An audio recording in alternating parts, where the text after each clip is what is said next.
आइए बच्चों, आज हम कारतूस नाम की एकांकी कहानी पढ़ते हैं जो कि बहुत ही जाने माने लेखक ने लिखी है, जिन्होंने बहुत लंबे अरसे तक भारतीय नाट्य क्षेत्र में उल्लेखनीय काम किया है। कारतूस नाम की एकांकी यानी कि कहानी माननीय श्री हबीब तनवीर जी ने लिखी है और बहुत ही बखूबी कुल एक करीब 5 मिनट की एकांकी इन्होंने पूरी तरह से इतिहास को अपने अंदर समेट के लिखी है और एक बहुत ही बढ़िया एकांकी है। आप जब इसे पढ़ेंगे तो कई जगह आपके रोंगटे खड़े हो जाएंगे देशभक्ति से, देश प्रेम से। कारतूस एकांकी में श्री हबीब तनवीर जी ने जो पात्र परिचय दिया है वो ऐसे है। सबसे पहले कर्नल हैं, लेफ्टिनेंट हैं जो एकांकी को शुरू करते हैं। उसके बाद में सिपाही उनको घुड़सवार के बारे में बताता है और उसके बाद में घुड़सवार आते हैं। तो ये लोग एकांकी के प्रत्यक्ष पात्र हैं जो कि एकांकी में अभिनय करेंगे या बताएंगे, कहानी को आगे बढ़ाएंगे। और नंबर 5 से लेकर नंबर 12 तक वो लोग हैं नवाब आसिफउद्दौला, नवाब सआदत अली, नवाब वज़ीर अली, कंपनी का वकील शम्सुद्दौला जो बंगाल के नवाब का निस्बती भाई था, रिश्तेदार में कज़न था, टीपू सुल्तान अफ़गानिस्तान के राजा और आज़मगढ़ के हुक्मरान। इन लोगों के बारे में एकांकी के सभी पात्रों द्वारा चर्चा की गई है। ये नवाब आसिफउद्दौला हैं जिनके बारे में सबसे पहले जिक्र हुआ है। ये नवाब सआदत अली खान हैं जो अवध के नवाब आसिफउद्दौला के छोटे भाई बताए गए। ये नवाब वज़ीर अली हैं जिनको ब्रिटिश कर्नल ने बाद में जाबाज सिपाही कहा था। इस कहानी में भारत और नेपाल की सीमा पर स्थित गोरखपुर के बेहद दुर्गम घाघरा के जंगलों का जिक्र किया गया है, जहाँ पे वज़ीर अली ब्रिटिशर्स से छुपता छुपाता घूम रहा है और वो उसको ढूंढने में बिल्कुल नाकामयाब रहे।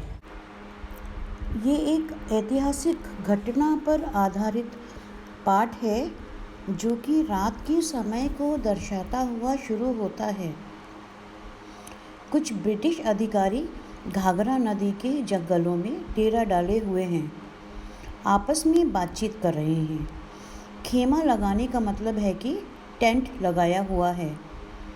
2 लोगों को दिखाया गया है, एक अंग्रेजी सेना में लेफ्टिनेंट और दूसरे को कर्नल बताया जा रहा है।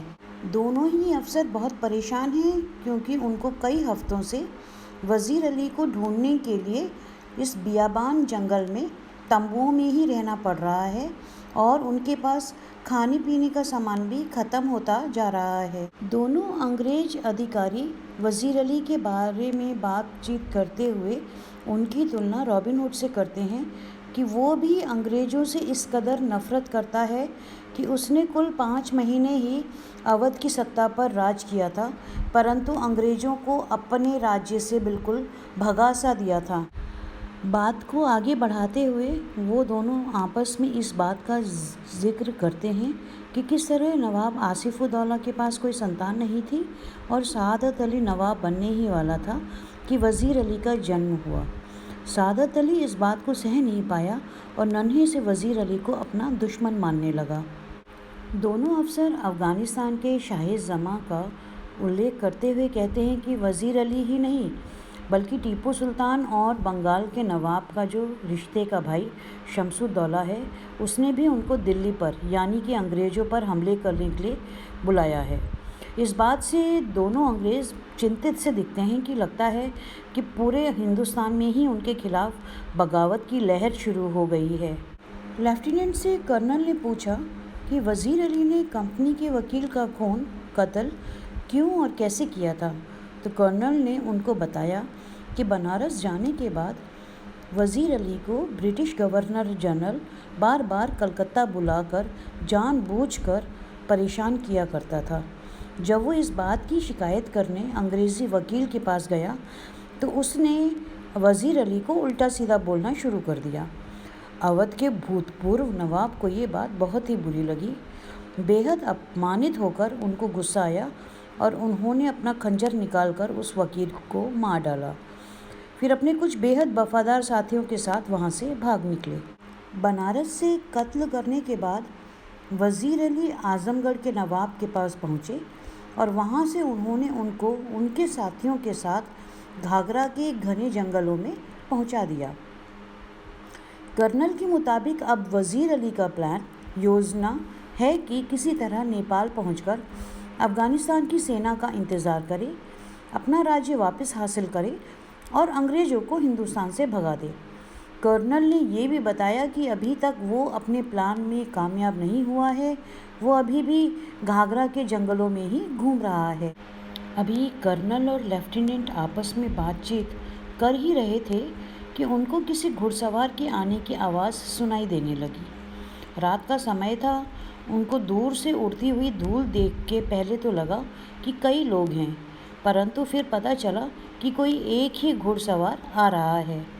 उन्होंने सिपाहियों से उस पर नज़र रखने को कहा तो लेफ्टिनेंट ने देख के बताया कि घुड़सवार तो उन्हीं की तरफ आ रहा है। थोड़ी ही देर में सवार उनके तंबू के पास आ पहुंचा और उसने सीधा कर्नल से ही मिलने की इच्छा जताई। सवार ने कर्नल से अकेले में बात करने की इच्छा जाहिर की। कर्नल से उसने पूछा कि इतना ताम झाम ले के जंगल में क्यों आए हो? तो कर्नल ने बताया कि वो लोग वज़ीर अली को पकड़ना चाहते हैं। उसने कर्नल को कहा कि ये काम काफ़ी मुश्किल होगा क्योंकि वज़ीर अली बहुत साहसी आदमी है। तो कर्नल ने कहा कि हाँ, उसने सुना है, परंतु सवार उससे क्या चाहता है? सवार ने कहा कि वो वज़ीर अली को पकड़ने के लिए कुछ कारतूस चाहता है। कर्नल ने उसको फ़ौरन 10 कारतूस दे दिए और सवार से उसका नाम पूछा। अब सवार ने कर्नल को कहा कि वो ही वज़ीर अली है और क्योंकि कर्नल ने उसको कारतूस दिए हैं इसीलिए वो उसको ज़िंदा छोड़कर जा रहा है। सवार के जाने के बाद लेफ्टिनेंट जब कर्नल से पूछता है कि ये कौन था, तो हैरान परेशान हक्के बक्के कर्नल के मुंह से बस यही निकला कि वह एक बहुत जाबाज सिपाही था। कृपया हमें लाइक और सब्सक्राइब करें। धन्यवाद। www.prachiable.com